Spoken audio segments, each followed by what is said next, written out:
Cracking, everybody. It's the People's Champ of the building. Now, today's video, it might ruffle quite a few feathers. It might not. Frankly, I don't give a damn if it do or if it don't. Now, what I want to talk about is what I feel hurt bodybuilding and fitness, shall I say. For one, what made bodybuilding what made bodybuilding plateau to where it seemed like it's dying out, to where they starting all these other categories, is because of YouTube.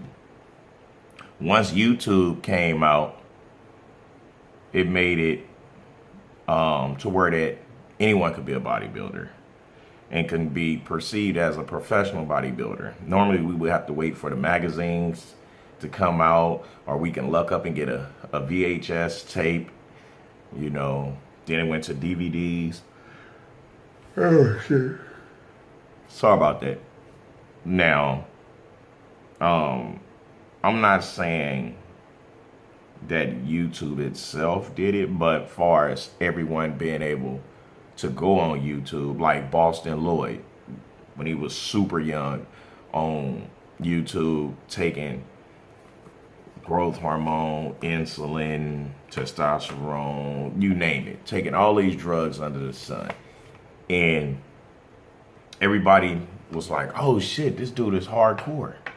He's doing this shit on YouTube. Oh shit, he's putting it out there. He's being honest. And he's not a professional bodybuilder, was nowhere close to ever being a professional bodybuilder. And he got more attention than a professional bodybuilder, right? Then another one came along that was on that reckless part, which was the late, great Rich Piana, which he did compete at very high levels in NPC bodybuilding, you know, and he got a tremendous amount of attention, and that's what hurt bodybuilding forever, as far as bodybuilders being idolized as somewhat type of a super unhuman type of person. Him and Boston Lloyd like really ripped the rug off from under people's feet, because the stuff that they was talking about, the stuff that they were doing, the stuff that they was displaying was like, wow. All along we was like, damn, we thought that these dudes was just really drinking all the protein powder and stuff. That's what we was thinking, because we were blind to the fact. So once all of that was being exposed, if you pay attention to it, IFBB Pro, they started getting less contracts, paying money for their sponsorships. They lines in the expos started getting shorter and shorter. And you see Rich Piana lines was turning from 10-minute wait line to hours wait line. And he was nowhere close to being a professional bodybuilder. He had all that stuff put into his body to where it created this mutant effect look, and it was a sight to see. Now, I'm not saying that he was wrong for what he did. He is his own man, but that part is what hurt bodybuilding. It's what fucked up fitness, and it's YouTube. You know, then we could say Cali Muscle, but at the same time, Cali Muscle never promoted no enhancements, no drugs, or anything. He promoted bad eating, just as myself, because, you know, well, not really bad eating. He would have really high sodium diets when he fucking sensitive to sodium, like with the spreads and all of that shit. You know, so that created a little more of a bump in the road as far as declining bodybuilding. Because here it is, Cali Muscle was doing commercials and shit, looking super jacked. A lot of people thought that he was IFBB Pro and all of this. His lines was super huge and just crazy lines, and pretty much everything that he was touching at that time was turning into gold, and IFBB Pros was becoming extinct when it comes to people's wanting to see them, you know, and that really hurted bodybuilding. Now, as far as Mike Rashid and CT Fletcher, the things that they were doing, they had like this Branch Warren and Johnny Jackson training. They had that type of training, that just barbaric shit, so it didn't hurt it. It didn't hurt the business as far as bodybuilding. Now, do I feel like it'll ever recover and could come back? I don't know. Do I see it in the near future coming back that way? Absolutely not. Why? Because so many of them guys are still not being honest.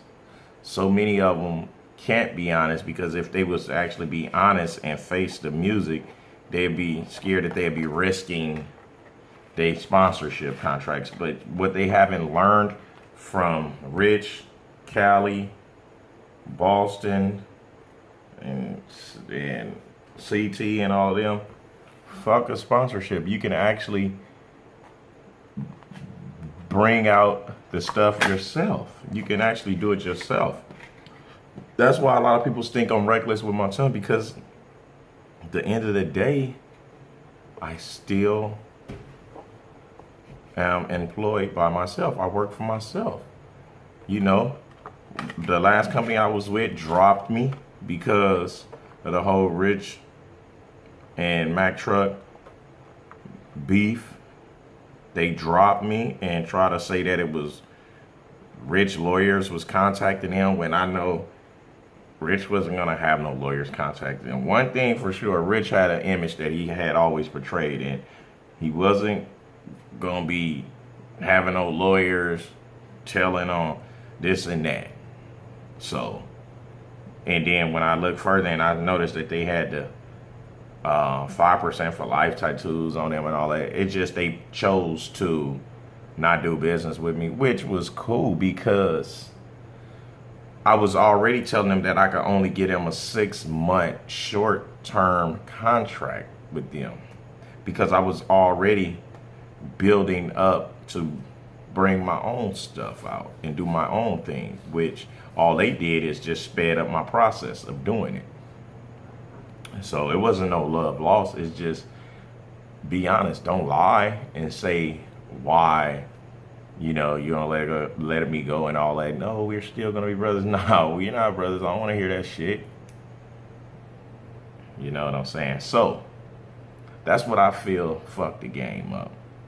Now, moving along further past the newer generation on YouTube, which is folks like me, myself,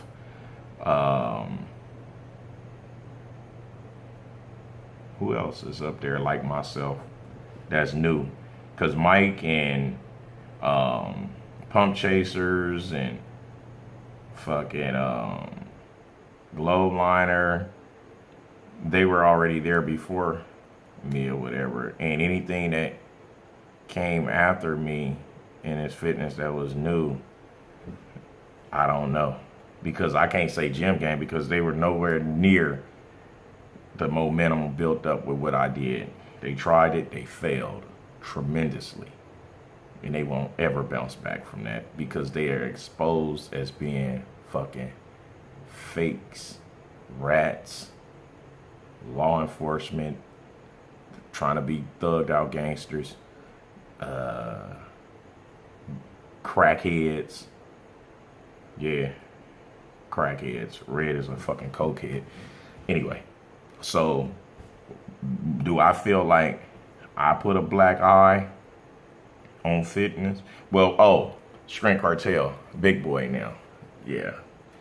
Hold on, let me pause. Big Boy now, what they doing is amazing for the powerlifting and strength community. It has nothing to do with bodybuilding. So I think they is kind of like ambassadors over that. So they keeping that part of fitness very live over there. So Strength Cartel, they definitely doing their thing. They don't put no advice out far as, oh, eat 10 meals. So it ain't like they got anything to do with bodybuilders. I'm only speaking on that because I said the YouTubers in my area, whatever, blase, blase, blase. Now, going back to me. Now, do I feel like Mack Truck put a black eye or hurt bodybuilding?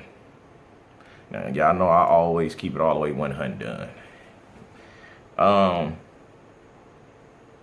What I say is, with me, I think that I offer a lot to bodybuilding. What I show and display, it give people the insight. I don't only just talk about certain stuff you can do for fitness, certain videos on what to eat. I also put videos out on how to shop on a budget for fitness. I also put videos of my everyday routine, which no bodybuilder does or do it honestly the right way. I put videos out on going to the shops with my cars. I used to put videos out with my kids, so I offer a lot to bodybuilding. Now, far as the bullshit with taking on those that's coming for me, that is not a good look for bodybuilding. You know, that's not a good look at all. But the difference is, I'm not out here trying to make it seem like I'm this bodybuilder. I always say I'm more than a bodybuilder. So I represent a small percentage of bodybuilding. Now, getting into it with everybody, that's not a good look. The reason why I say is, to a new potential subscriber, click on, they see me going at it with multiple peoples that's always in a totally different state, that 9 times out of 10, if they was in the same state with me, it would never be an issue like that. It would make it seem like I'm more unstable, and it would overshadow all of the positive stuff I do if I was a new subscriber clicking onto Mack Truck and this is the first thing I see. You see what I'm saying? So that's why I had to tone down a lot of that. Really, I didn't. It's just people stopped coming at me, stopped coming for me. You see what I'm saying? So that right there, it put a hurting on bodybuilding and fitness. I got into it. Jerry Ward, Musclehead, Boston Lloyd, Mark Lowliner, Rich Piana, Jim Game,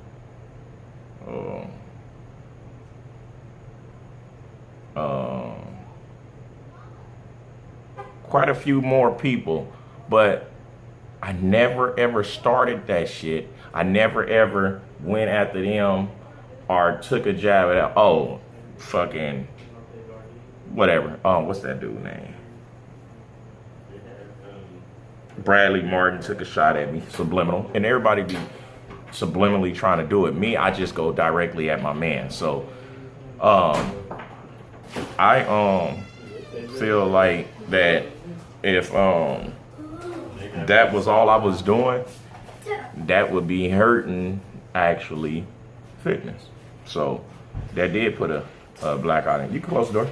That did put a black eye on certain parts of it, and it could overshadow all the positive stuff that I do. But moving along, we here now. Nobody else is trying any of that ignorant, crazy stuff, and that's good because nobody would ever saw it or seen this side of me. But y'all gotta remember where I come from, how I was brought up. And at the end of the day, I'm still a man. And at the end of the day, like I tell everybody else, protect yourself by all means. Don't ever let the next make you feel less of a man. So anyway, this is going on long enough. I had to put this together for you guys. And hopefully y'all enjoy it. I'll holler at y'all later. Keep.